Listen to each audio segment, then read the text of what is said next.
Are you a family caregiver? Are you caregiving for someone who can no longer take care of themselves? Are you overwhelmed? This is Caregiver Solutions Info with Marcia Teele. Marcia will be hosting an hour of true stories and information, tips and updates of the latest research and necessary information in the caregiving field, focusing on you, the family caregiver. An Alzheimer's disease and dementia care expert, Marcia has 15 years of hands-on experience at Arden Courts, a leader in assisted living dementia communities here in the U.S. Marcia covers everything you need to know as a family caregiver, especially if you care for a loved one with Alzheimer's disease or other related dementia or chronic illness. If you have a friend or relative that is also a family caregiver, call them now. They won't want to miss a minute. And let them know they can watch on caregiversolutions.info. And they can listen on WNN 1470 AM in South Florida or nationally on the iHeartRadio app. Now, sit back, relax, and learn from our host, Marcia Teele, as she brings information to you that may just be the caregiving solution you need. Hi, everyone, and welcome to Caregiver Solutions Info Show. I'm so happy that you could join us. We have another wonderful show for you.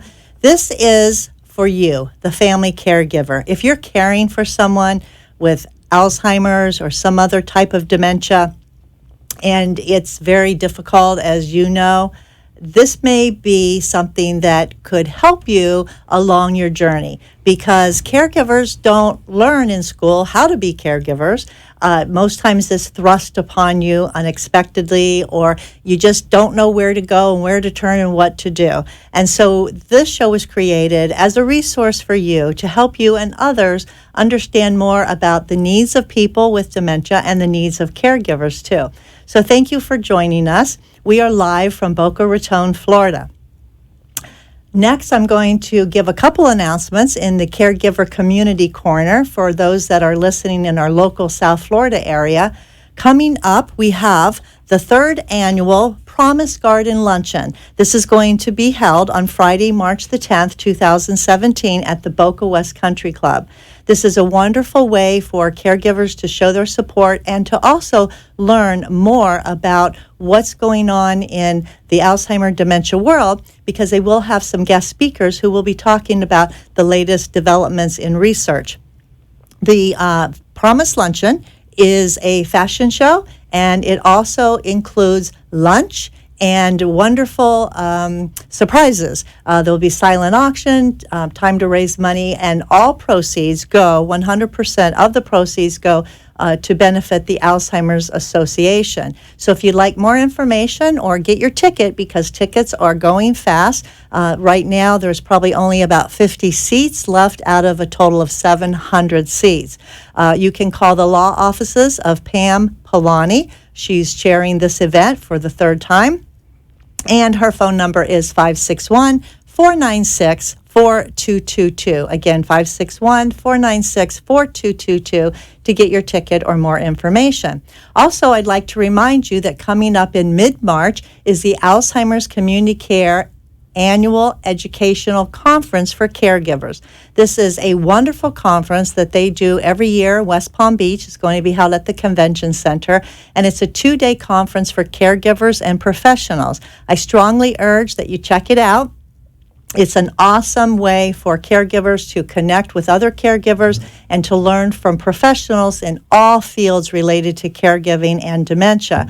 And you can find out more information about this conference by going to their website, which is alzcare.org. Again, alzcare.org.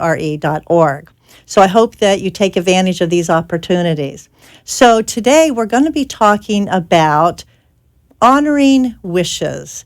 And this is something that I know a lot of caregivers struggle with, especially when you have a spouse and you've been married for many, many, many years, and you have the conversation about, honey, just promise me one thing, you'll never put me in a nursing home. And of course, that's a promise that we would like to keep, but we find that down the road with unforeseen circumstances happen, and it's not always possible. And how do you deal with that? And there's other promises and honoring people's wishes when the time comes for them to pass on and leave us. And we want to talk about that today because it's something that needs to be discussed. I don't think people talk about it enough.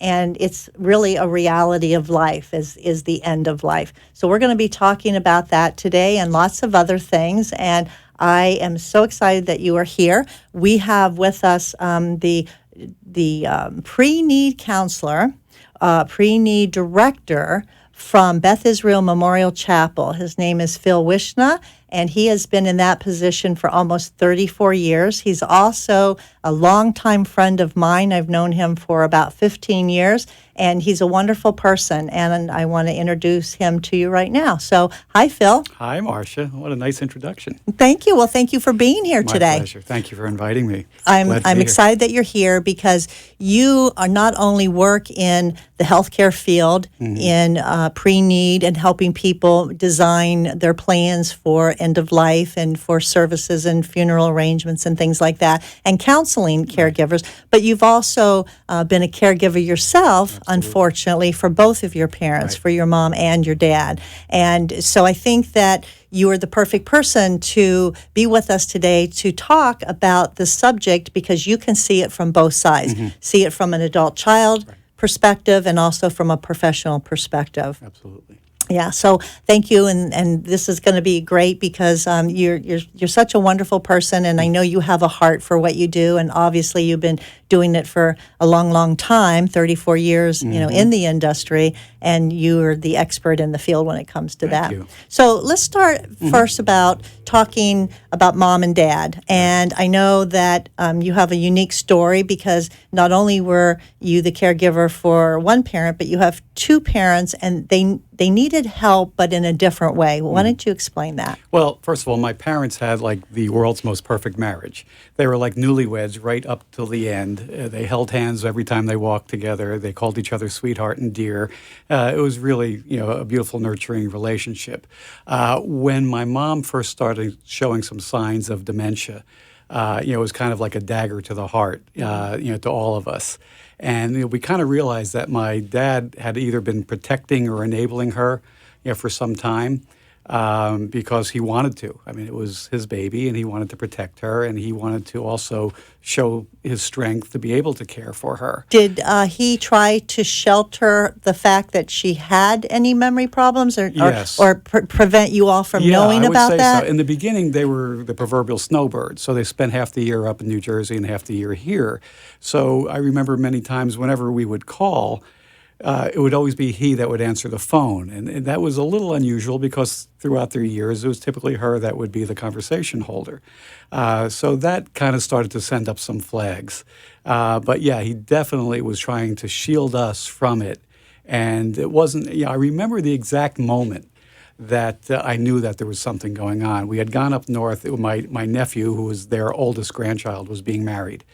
And we were at their house, my wife and I. We had gone up north at my parents' house getting ready for the wedding. We're getting dressed and everything else, and mom and dad are getting dressed. And it was about time to get into the car to get over to where the wedding was going to be. And I remember her saying, "I don't want to go." She refused. She just didn't want to go. And we all said, "Mom, what's?" She said, "No, I don't want to go. Who am I going to know there? Mom, it was so out of character for her. And because she's a very social person and very gregarious. She later on realizing that she knew in her head that she wasn't herself. And it was like she just didn't want to be put in that arena in front of so many people. And that was when we really felt that there was something happening. Yeah, that was definitely a red flag. And that's what actually happens to so many people is that early on when they realize that they are losing their abilities, they will isolate themselves. And they know enough to not put themselves in a circumstance where they could be embarrassed or say the wrong thing or do the wrong thing. And obviously that was what was going on with her. Yeah. So then what, did you get her to the wedding? Yeah, we got her to the wedding and everything was fine, but then it was started the process. And it came to some point in time that my dad realized that it would be best for them not to be snowbirds anymore, just to, come to Florida and be here permanently, which is what they did. And, for a number of years, he was caring for her. His health was okay. He was caring for her. and basically doing everything that he possibly could do. Until it got to a point where that couldn't happen anymore. Was he ordinarily the cook, the bottle washer, the dishwasher, the cleaner? So he had to take on those roles. He did a lot of that. And, of course, there was other signs that we saw that the house wasn't, as in order as it used to be, although pretty good. But it wasn't her touch anymore. Right. And we knew, it was happening. Mm-hmm. And how many years did your dad care for your mom at home? It was probably a good 2 or 3 years. And then he was in kidney failure. He was starting in kidney failure, and it got to the point where he had to go to dialysis, and his health was rapidly deteriorating. And she was more of a deterrent to that, because instead of understanding that he was ill and also needed care, she didn't get it. And she so made what it do you more think when difficult. he was leaving to go to dialysis? Well, he would actually take her with him, and she would sit and wait. Again, he was shielding her from wanting to have somebody come to the house. And eventually it got to the point where that couldn't happen anymore. So we started to have someone come to the house to care for her, and she didn't like that. She didn't like somebody else strange being in the house. And, it really was not working out that well, where there were incidents where she wasn't, wasn't her personality to be combative, but she started to be combative to the caregiver. Right, because your dad had his, mind, but his body was giving out, and your mom's body was fine, but she had the dementia going on. So they were, they were like frick and frack and opposites, and they both had different issues and different needs. Yeah, so it got really hard on your dad? It got really hard on him, to the point where he still wanted to do everything, but we just saw how hard it was. And I, being the caregiver, mainly because I was the one local. My brother, who's great, but lives up north, was not really there to do all this. So it fell upon myself, with my wife's help, to do what we needed to do. And what did you see as a family? You see the situation, but were you worried more about your dad or about your mom? That's a great question, and I don't know if I have the answer to that. It was probably pretty equal. I think, now thinking it through, I think I was more worried about him at the time, because his physical health was in peril, and he wasn't able to get the treatment that he needed, and the rest that he needed, because of caring for her. So I think it was probably more concern for his health rapidly deteriorating because of that, and feeling scared about that. Scared that maybe a crisis would happen with him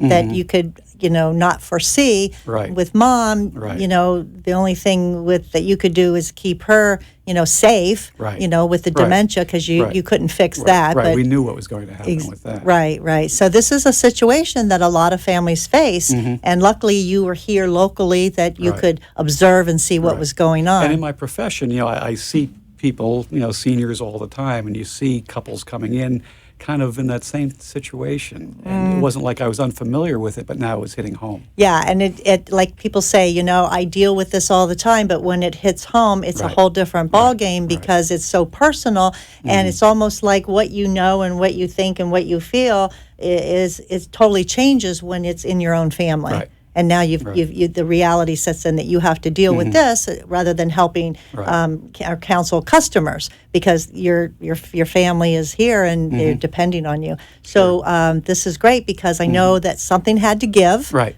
And we're going to find out what that is as soon as we come back from our first commercial break. So we'll be right back.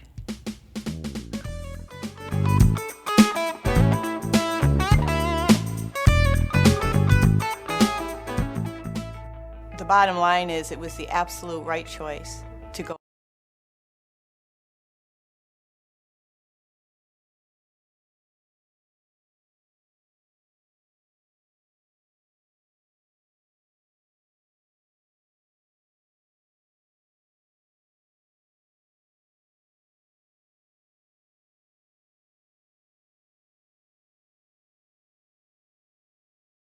Is a common problem for people with Alzheimer's or related dementias. It's also a problem for family members who care for them. Keeping them safe and secure means never letting your guard down. And even though deep down you know it's time, it hurts to have to ask for help. But it could hurt them even more if you didn't. We know. We understand. We can help. Arden Courts.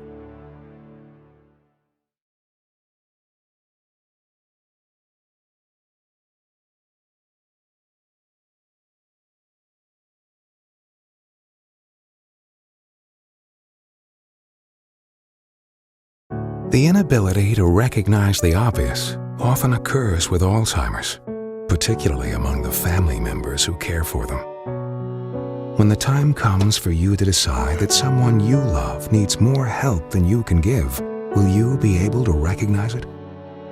Don't wait for a crisis to make the decision for you. Talk to us. We know. We understand. We can help. Arden Courts. Feelings of depression, isolation, and frustration are common among persons living with Alzheimer's or related dementias. It's common among those who care for them, too. It takes a lot of patience and courage. It also takes knowing when you can no longer do it alone. On caregiversolutions.info. If you have a question or wish to share a story, call into the show at 888-565-1470 and talk with Marcia. Now, back to Caregiver Solutions. And we're back, and my guest today is Phil Wishna, and he is the pre-need director at Beth Israel Memorial Chapel here in South Florida. And we're talking about all things caregiving and talking about honoring wishes. So, Phil, again, thank you for being here. My pleasure. We talk about mom and dad, and mom has dementia, dad has dialysis going on, and his health is failing. When did you, as a family, decide that maybe something needed to be done? Well, it's interesting. You know, on my route to work every morning, I would pass Arden Courts being built. You know, I watched it kind of from the ground up, and kind of knew what it was. But there was a point where we knew, my wife and I, with my brother's consultation from afar, we knew that it was time to start looking into something for Dad's benefit, as we just spoke about, as well as Mom's. And one day I just decided, this is the day for me to start that process. And did you have that conversation with your father before this? No, this was just us. We figured, let's do a little groundwork. Let's find out what this is all about. Let's see how, protect the temperature a little bit and see how we like it. And then, if need be, we'll bring him into the process. Were you worried about what Dad would think? Absolutely. Because like I said earlier, he was very protective of her. They had this great marriage. It was still, something that we feared that he would rebel against. And we didn't want to just go into it blindly without having some sort of a plan or some sort of an idea. What was going to happen? Well, yeah. Was your dad, would you say he would almost like a martyr to take care of things and he was going to do it, and strong-willed personality? Absolutely.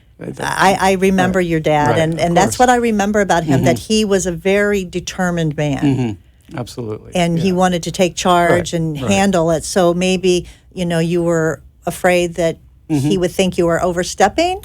Not overstepping so much, but just not allowing him to continue to care for her, the love of his life. And, right to the end, he was prepared to do that, or so we felt. Okay, so then what happened? Well, so I went and visited with you, 15 years ago. 15 years ago. And you gave me the tour of Arden Courts, and I had nothing to compare it to. It seemed very nice to me, but I had nothing to compare it to. So went out and looked at a few other places, brought my wife with me a couple of times, then we came back.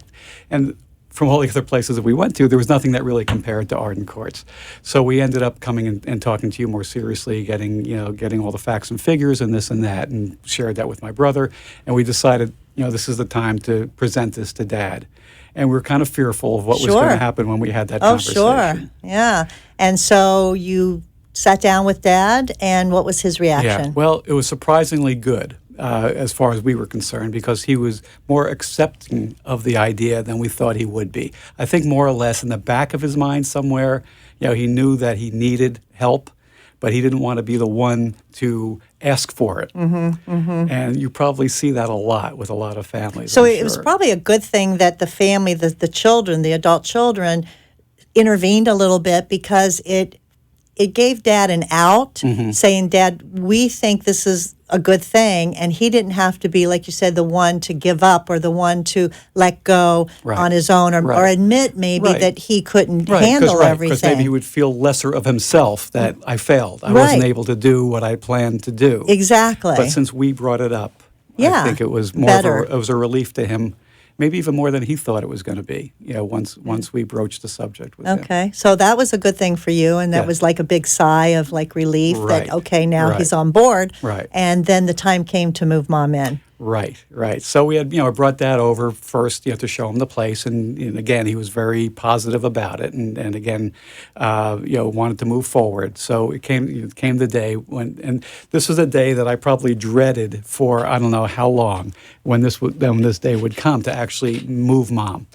And I don't think I slept the night before too much, worrying about it. My brother had come down from New Jersey, and we were going to do this together. And we remember driving to the house, picking them up, to drive over the mile or so to Arden Courts with them. And again, heart pounding, and what's going to happen, and how's this goodbye going to happen, and all of this. Well, when we came in, just the way that we were welcomed, and just the system that you guys had in place, just to bring her in, it almost was like moving her into another home. Not, I don't mean nursing home. I mean, her home. And very welcoming, very warm. It was just a very, very natural, easy thing. And we kind of did it, and it was time to move out, for us to move away and to leave you, Mom in your guys' care. So, I said to my dad, I said, you want to go out for a burger for lunch? He said, sure. And that was it. We went out for lunch. We had a nice, relaxing lunch, the four of us, and that was fine. Now, he was a visitor, as you know. He visited every day. Yes. Spent a lot of time, and that was also soothing for him, because he knew that she wasn't just going somewhere and he wouldn't be able to see her whenever he wanted. Mm-hmm. And he could spend quality time with her. Quality time without with her. doing the caregiving role. Exactly. And the stress and the being overwhelmed. Right. And stay as long as he wanted, stay for meals and whatever else. And he did that for years. Yeah. And your mom did very well, too. She flourished there. I have to say, and again, as a child, it's an emotional thing to see your mom go into somewhere. Yes. As great as Arden Courts was for her, it still was emotional to, every time I would come and see her, whatever. But I'd have to say, and she was there for close to 5 years, which I guess is a long time. Mm-hmm. But I think she flourished there. She was happy there. Every time we came in, we can see, and we came in all different times of the day and evening and whatever it was, and she was always happy there. And I think it actually added years to her life, and it made her kind of useful.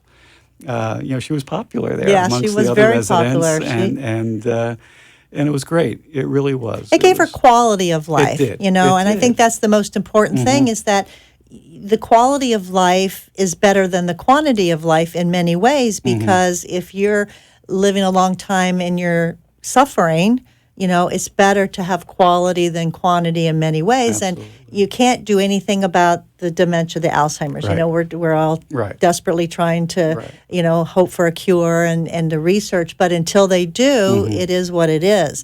So the only thing that we can do is create this quality of life for the person that has it, so that they can flourish, that they can, feel good about themselves and have that self-esteem and have a purpose and feel like they're part of something. And your mom certainly did that. And in our case, it also extended Dad's life, because he now was able to go for his treatments and get his rest. And improved his life because of the stress relieved from him. Because you probably may agree that if he had continued to do this at home, the stress would have... It wouldn't have worked. Would have really shortened his life, even though he was already sick. And worsened his life for the life that he would have had remaining. Correct. So at least he got to live out. Yeah.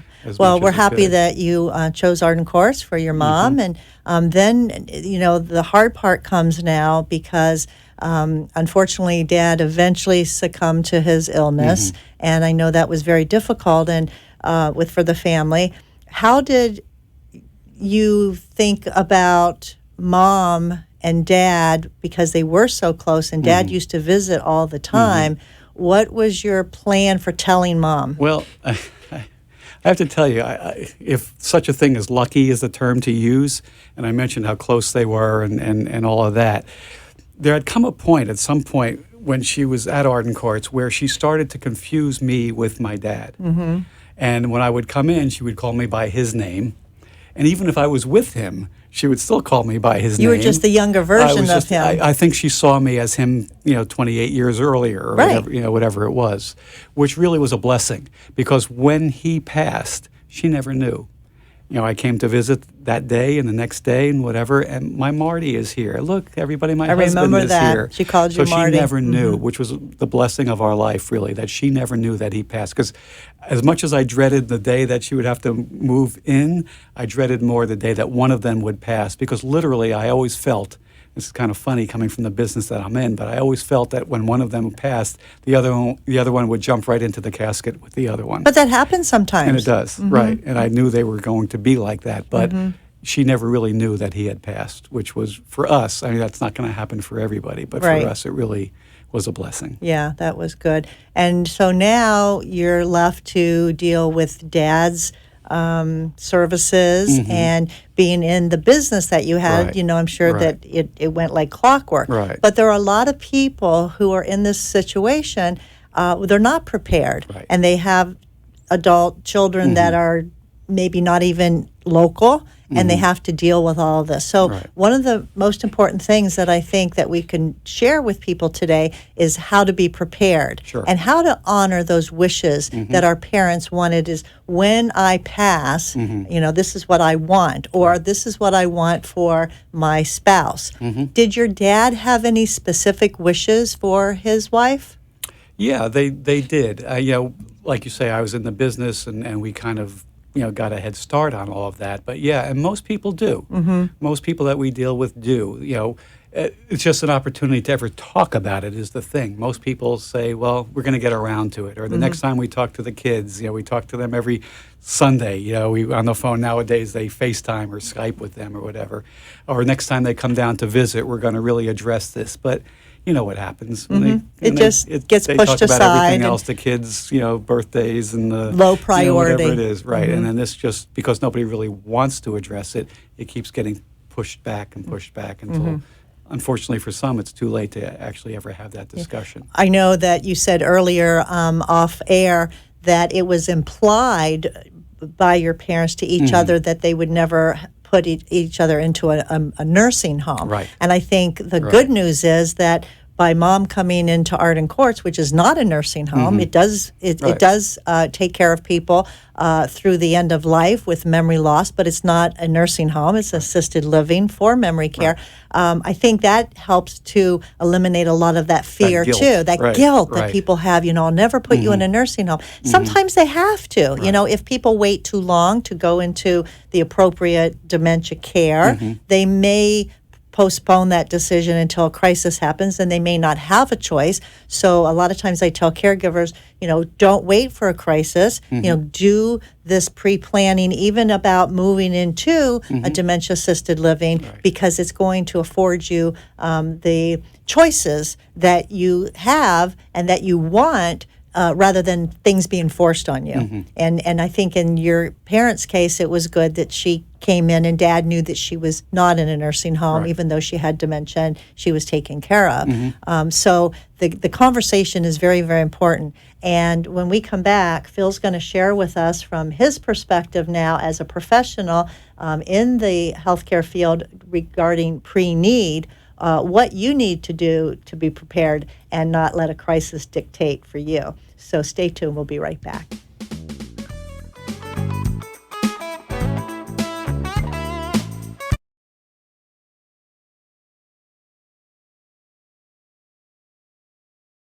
Being unable to recognize the obvious often occurs with Alzheimer's or related dementias, even among their caregivers. When the time comes for you to decide that someone you love needs more help than you can give, will you be able to recognize it? Don't wait for a crisis to make the decision for you. Talk to Arden Courts. Memory care is all we do. We know, we understand, we can help. To learn more, visit arden-courts.com. Arden Courts follows equal housing opportunity guidelines. Somewhere, a corner of bewildered and confused, is a lost mother, a father, a sibling, a grandparent. Wandering is a common symptom of Alzheimer's or related dementias and can often make those who care for a loved one feel just as lost. If you're looking for a place that's safe and secure, look to Arden Courts. Memory care is all we do. We know, we understand, we can help.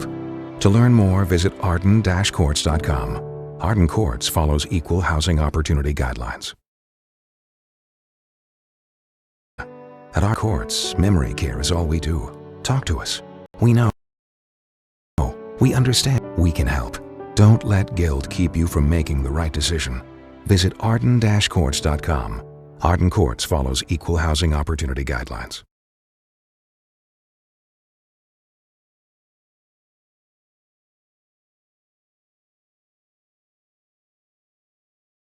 Common problem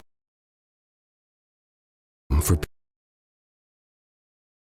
people with Alzheimer's or related dementias. It's also a problem for family members who care for them. Keeping them safe and secure means... Now, solutions. And welcome back to Caregiver Solutions Info. I'd like to take this opportunity to thank our local sponsors and also our national sponsor, Arden Courts Memory Care Communities. Arden Courts has 10 memory care communities in the state of Florida and 52 across the United States. Arden Courts cares about not only the residents they care for, but also for you, the caregiver. And as such, they provide lots of opportunities for education. And one thing that they would like to offer to you just by tuning in and watching this program is a free book. This is called The 36-Hour Day. This is a wonderful book. It's called The Family Guide to Caring for People Who Have Alzheimer's Disease, Related Dementia, and Memory Loss. This is a wonderful book as a resource for you to learn more about dementias, more about challenges that caregivers face, and most importantly, tips on how to care for your loved one at home. So if you would like to have this book for yourself, all you have to do is give Arden Courts a call on their toll-free number, which is 888-478-2410. Again, that's 888-478-2410. Tell them you heard about this offer on the Caregiver Solutions Info program, and they'll be glad to get your name and address and make sure that they get a book off to you right away. So I'm here with my guest, Phil Wishna, and he is the pre-need director at Beth Israel Memorial Chapel, and we're talking about caregiving. He was a caregiver for both his parents and in the business of healthcare when it comes to end of life. So, Phil, I'd like to know about what people need to do to be prepared for the stage of life, which is at the end, because it is a part of life. You know, the death is the end of life, and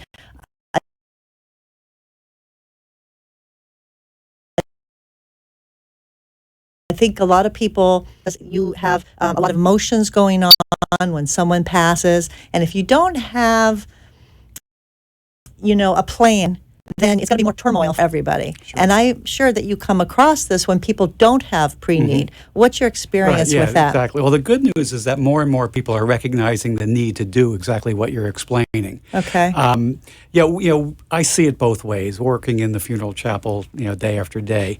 And we see the families that come in after they just gotten a call in the middle of the night or the middle of the day for that matter, whether the adult children live up north somewhere or if they're local. They get that call, and no matter what it was, that was the most important thing in their life at that moment, a business deal that was pending or a school exam for the grandchildren, whatever it happened to be. Everything takes a back seat at that point. Mm-hmm. Nothing matters anymore except for what they're being faced with. And, it comes, a point where they have to react. There's no choice anymore. And whatever it is that they're doing, they've got to drop. And, they finally get to our office, whether it's after having to get on an airplane and come down or, make their way to our chapel, probably sleep deprived, probably haven't eaten, and they come into our chapel and a lot of things are happening. These days especially, their cell phones are ringing like crazy. They're getting text messages. They're getting, so many distractions. All these distractions, but it's from well-meaning friends or family that heard, what can I do? What's going on? They're in their way because now the family is coming in. If no plan has been put in place or ever discussed in detail, which in most cases it hasn't been, they're trying to guess, what did Mom say? Didn't she once say that she wanted the chapel to have this or that, or that she wanted... And what was her favorite color? Right, and what kind of flowers were it, or did they want flowers? I think she all those And I thoughts can are see going. families maybe even arguing because That's my next point. Yeah, right. they're It's not always stressed out. cohesiveness. It's not always a perfect scenario, and sometimes even worse than that. And there could be infighting and everything else, and all kinds of stuff going on. But while all of this is going on, they're trying to figure all these things out, trying to recall what they might have heard from their parents. They're getting these interruptions. Now they're going to be spending a couple of hours providing information, very detailed, vital statistical information that's required in order to move forward. Major decisions as far as the type of service, the casket, whether they want cremation or regular, all different things that they have to start making decisions on. Have to is the key. It's not we'll go home and think no about more it. postponing. No more back burner anymore. Now it's time to start making these decisions, and they're faced with all this at a very difficult time. They're emotional. And what happens is they start making emotional decisions. And that's when you get in trouble because they're not thinking clearly. Because they can't be. They're in a very, very difficult state. Then we see families that also get that call in the middle of the night or the middle of the day. Still, whatever they were doing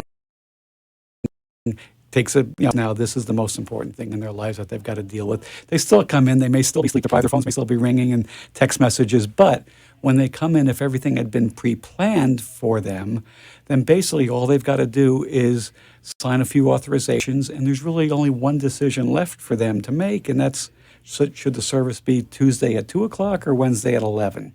Basically, if their parents had the forethought and the wisdom and the love in their hearts to do this for them, it takes that entire burden. So it's actually a gift that someone gives to the family It really is. by making these decisions and making the arrangements up front ahead of time because it alleviates all of the stress and problems. Marcia, when we see that look of relief on face, when they find out, first of all, that they don't have to walk into the casket room to make a decision, which is a really emotional thing for someone to do at a time like that, and that they don't have to really make any decisions, that look of relief is what keeps us doing what we do in our business, because that's what it's all about. It just takes that burden off of them on the worst day of their lives, really, on a day when they're not equipped to make decisions.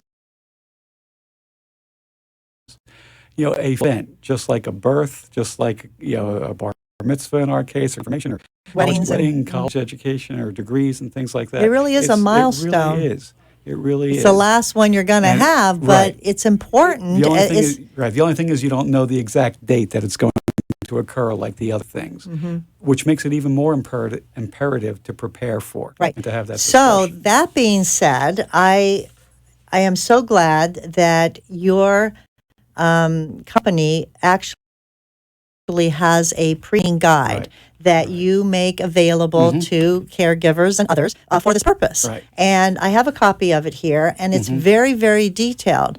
And I want to go through some of this with you because I think it will strike a chord with a lot of people. What it is, really, remember the old days when we were young and it was before GPS and navigation systems and we were going on a trip, we would call AAA, right? Yeah, or get out the old map. Right, or what was it called? The triptych. Right? Yes. Right, and you mean they don't do that anymore? Well, maybe you do.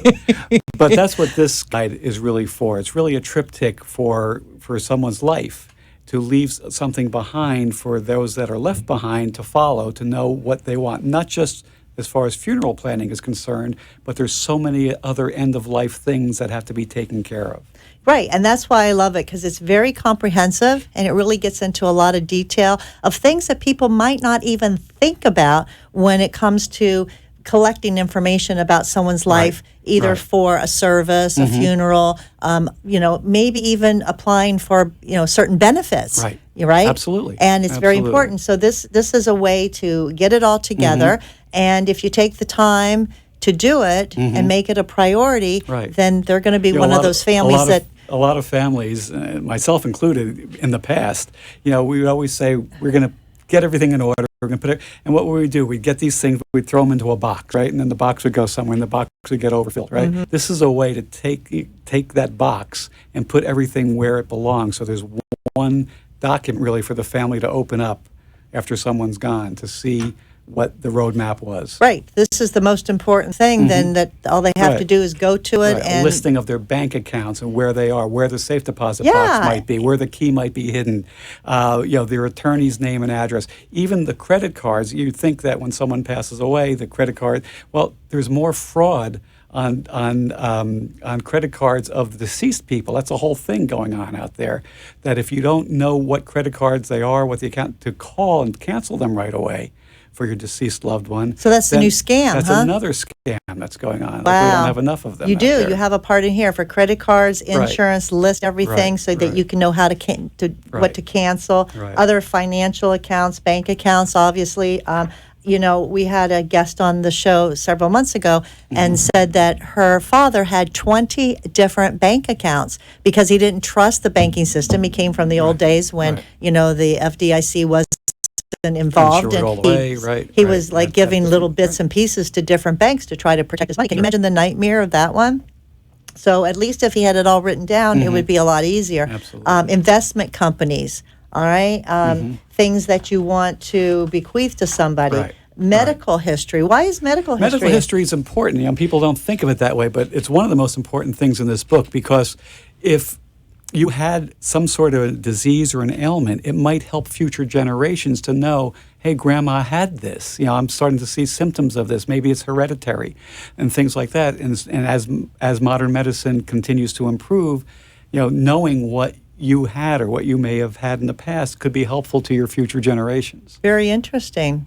People don't think about that Right. type of thing. And then we come to the life celebration service information. And this is where you said that it makes a very big difference if we know what the deceased would have wanted. Right. And you talk about everything in here about the service and the viewing and the wake or even the flag if someone maybe is a veteran. Right. And Things that people don't normally think of on their own without having the guide in front of them. They wouldn't know to think about a flag or about what music they want or if they want or whatever.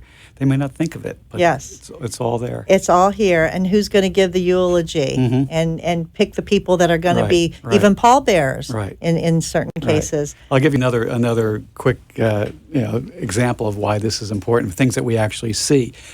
People make out a will for the most part. A lot of people are good at doing that, so they know where the financial changes are going to be and who's going to get what. But there might be some like collectible or maybe something that isn't really of monetary value, but something that's got sentimental value. Well, how do you know which child is going to get that? You may have said it to one, but then the other. If it's in the book, then it kind of alleviates any infighting over who's going to get mom's, porcelain piece or the china or dad's collectible sports memorabilia or whatever it happens to be. At least it's all. It put makes in it there. easier so siblings don't have to fight over, Right, right, mom wanted me to have it, right. no, mom wanted me to have it. Right, And right. then it causes rift within the family and And hard that's the feelings worst and time for that, resentment. right, And and- sometimes it breaks families It apart. does. It does. It's a long-lasting and sometimes forever-lasting effect. And you even have in here for memorial services, like special services including music, live music, or a dove release, or even what they're going to serve at a reception. It allows people to personalize their service, and that's something that's very important these days. Instead of just having the run-of-the-mill service that everyone is used to, they may want to personalize it based on what their life was about, what was important to them, to kind of make it theirs. Well, I like this because under live music, for example, you have bagpipes, guitar, or other heritage music. And I have to tell you, in case you get me at your funeral parlor one day, that I've told my younger nieces and nephews that Aunt Marcia wants fiddles and banjos at her service. There you go. Because I love fiddles and banjos, and it's a happy music, is, and it's right. a celebration of life. And if nobody else remembers it, I drill it into them every time I see them. Right. But now I can put it You in put it this there, book, and there's no question. right? And then Right. they won't Right. forget. You talk about family and relatives and who should be notified. Right. Do you know that more often than not, people leave out people that should be notified upon a death of someone, not intentional, Right. but they just don't think At the about moment, it. again, because emotions have taken over and you can't think clearly, so someone's going to get missed. But this way, This way, it's all right here. Right. And then the biographical sketch, and I guess this would, help someone to maybe do a eulogy because it talks about a person's early years, their school days, their first job, their favorite vacation, their favorite accomplishments in their career. Right. So this would help someone to give that biographical Absolutely. sketch of someone at a eulogy. Right. And then more memories, what I wish my legacy to be. And I think that's really special because I think we're all here and we all want to leave a legacy of our life, whatever is important to us, whatever we have accomplished. And I think this is a wonderful, wonderful book that you all have provided for people. It's a very useful tool, and people really appreciate it. Yeah. So earlier we talked about having services and about maybe adult children. Of course, they would make their way down to a service. But what about elderly relatives that are out of state or maybe even out of the country and can't all get in for a service? It's interesting. In today's new tech world, there are things that I never thought in my 33 years in the business I'd ever see come to fruition or ever even come up with the idea. But now we actually have the ability at our chapel to live stream a funeral service. The family could give out the password to whoever it is that they want, whether it's a relative or friend, anywhere in the world. They can just go on, onto their tablet or onto their computer. They can watch the entire service live, and then it's saved for 90 days, and anyone can go back and view it again, or if they missed it. There's so many times, even grandchildren who might be in college and couldn't get away because of scheduling or whatever it was, or nowadays in today's world, people are spread all over the globe, and they just may not physically be able to get in to the service, but it gives them an opportunity to be Is this there. something new? It is. We just incorporated it about 6 months at our funeral home. There's not too many others that actually have it yet, and it's great. It really works well. We give the family a little CD when they leave, so they have it forever, and it's a great thing. Wow, It's a and great thing. do a lot of families take advantage of that? Sure, absolutely. Wow, Yeah, that's I would. amazing. I mean, like you said, technology, Right. Today's world, you have to keep up. You do have to keep Right, that. right. So tell me a little bit more about the Memorial Chapel, where you are the pre-need director right. for 34 years almost. Long time, It is a long time. and you've seen a lot of changes, and now, the newest thing is the technology, which is Right. great, so we are Right. keeping up. Right. So tell us a little bit more about what you do, and if somebody would want to call you to Right. speak to you personally because they've heard about you and seen you on this program, and maybe they'd like to even get one of your Right. pre-planning guys if possible. Absolutely. All right, tell us about how they could do that. Okay, well, come on in. We can sit down. We actually, when we give someone a pre-planning guide, we don't just give it to them because where it's going to end up? In that box with all the little In the pieces box of with paper all the other without ever things, being yeah. filled out. So we like to sit down with them and kind of do what you and I just did in person and kind of go over with them so they can see what it is that they need to do. But my side of the business, and we've mentioned several times how long I've been in it, which is great. My side of the business is really the preparing part, the pre-planning part, the honoring wishes part of the business. I'm not a funeral director, but the pre-planning side of the business is really a very, very important part of it. And we've been fortunate enough in our company at Beth Israel to be able to really watch our community grow, not only in numbers, but in the amount of people that see the advantages of doing their arrangements in advance. And there's a lot of advantages to it, some of which we've touched upon already today, emotional advantages that we've demonstrated, but there's also financial advantages. Oh, to I'm glad doing you it. brought that up because Right. that's one of those things where you mentioned earlier families are emotional and it can get them into trouble. And you didn't really say how they could get Right, into trouble, but I right. think you Yeah, just what I was getting you're getting at is, there right, now with the when financial. the decisions are made with the heart instead of the brain and they're emotional decisions, then people will always overspend. Right. Nothing is too good for my mom or dad, or if I don't spend enough, people won't think that I love them. And that's natural psychological reaction that people have, and it will tend to cause them to overspend. So that's one part of it. But also with pre-planning, if you sit down as a couple, and you go over a plan with us, and we streamline it and tailor it to exactly what you want based on the wishes that you've laid out for us, then we will tailor the plan exactly to your wishes. When people prepay with us, we actually give them a nice savings right off the bat in order to help them along, and they can pay it out over time. We do not charge any interest, any finance charges. We just want to make it as easy as possible for people to want to enroll in this because we see the importance of it. Another big advantage financially is that they're locking in the price. Funeral charges, cemetery charges, just like any other commodity, is going to increase. That's our economic system. I can go back to when I started in the business with what the pricing was then. Of course, it was a small fraction of what it is today. Sure. It'll only continue to rise, just like anything else. So it's an opportunity because it's an expense that you can't avoid. It's one of those certainties in life. So it's locked in for today's prices for the future. For the rest of their life. A little bit like the kids going to college with the prepaid Florida program, right? I always equate it to that, and we were fortunate enough to take care of that for our kids, and it was a wonderful thing. Right, because our kids were in college at the same time, and we talked about that. So this is the same type of concept, and it's one of those necessary expenses, but it's the best way economically to take care of it, make it as easy as possible, and just make it affordable and easy for families. So I have a question. If someone does a pre-need and they make all these decisions, can they change their mind? They can. Yeah, anything can be changed, either along the way or even at the time of need, because things can change in people's lives. We have many people who pre-plan when they first move to Florida, and maybe they don't know too many people, so they just want a small service, maybe right at the cemetery instead of using the chapel.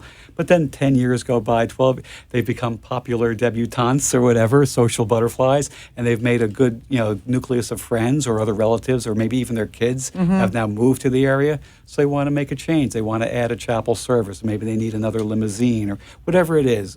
I deal with changes probably a couple of times every week. And there's no charge for changes? No, whatever they originally like when you planned. build a house and you have your builder and you have they call it a change order. And every time you make a change, that change order costs you money. Right. And so you don't want to make changes on the tile or the carpet or whatever it is because it's going to cost you. No charge for a change order. No, whatever it is that they've previously pre-planned that's still going to be in effect is still at the price that they originally paid, and whatever they want to add or if they want to delete, we just make those adjustments.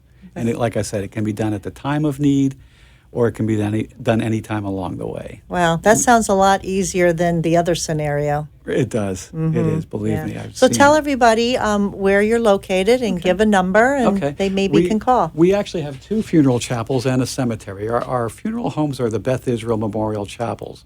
Our original chapel is on West Atlantic Avenue, about midway between Jog Road and Military Trail on the south side of the road. Our second chapel, which was built a few years later, is on the corner of Jog and Woolbright Roads on Boynton Beach.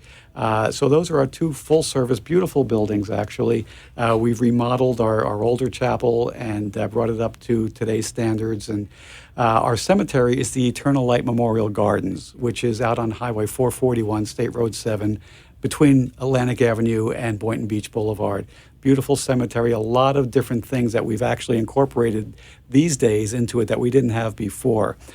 We've noticed that a lot of cemeteries, ours included, over the years were basically cemeteries that had flat markers. Yes. Really, it has to do with perpetual care and things like that. But a lot of our clientele stems from the Northeast. Sure, you're not surprised about that. And in the Northeast, a lot of our clientele are used to having upright standing monuments.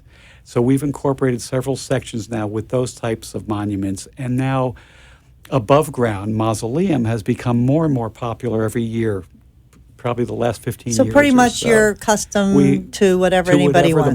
Whatever the market is driving us to, Yes. and we've made some really nice improvements that are really, really. Well, I've been to both of the chapels, and they're both beautiful. Tell them your phone number. I can be reached at 561-732-3000. And we're willing to talk to anybody about whatever their situation is, whether it's from a caregiver's perspective, as we talked about earlier today, or just to help you along with pre-planning for a loved one or for yourselves, for that matter. And, caregivers yourself, if you're dealing with a spouse, that is in need of your assistance, don't forget this part of it, because it'll be much more difficult for you later on to have to deal with it when something happens than when you're thinking a little bit more clearly. And I deal with this all the time, and my door is open to you. Please come in, give me a call, and we can help you. Thank you. Thank you so much, Phil, for being here today. You're a wealth of information. You're a wonderful person.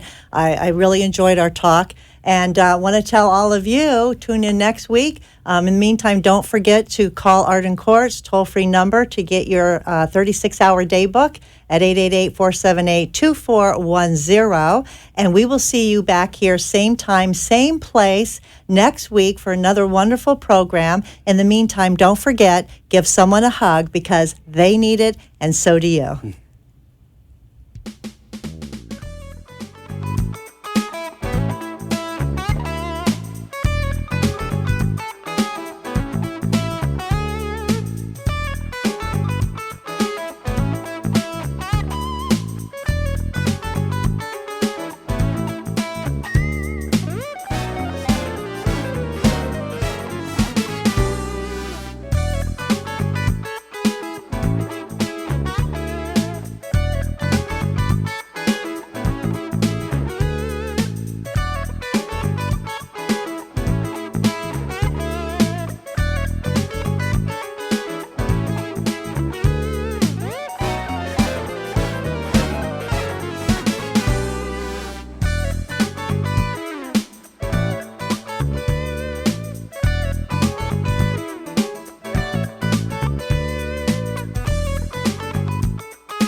Thanks for joining us for this week's Caregiver Solutions with Marcia Teele. Join us next week as Marcia, who has 15 years of Alzheimer's disease and dementia care experience, brings you more needed information to help with the care of your loved one. This show can be seen again on caregiversolutions.info, and questions can be left on the site, which may be used on the program to help others. See you next week for more Caregiver Solutions.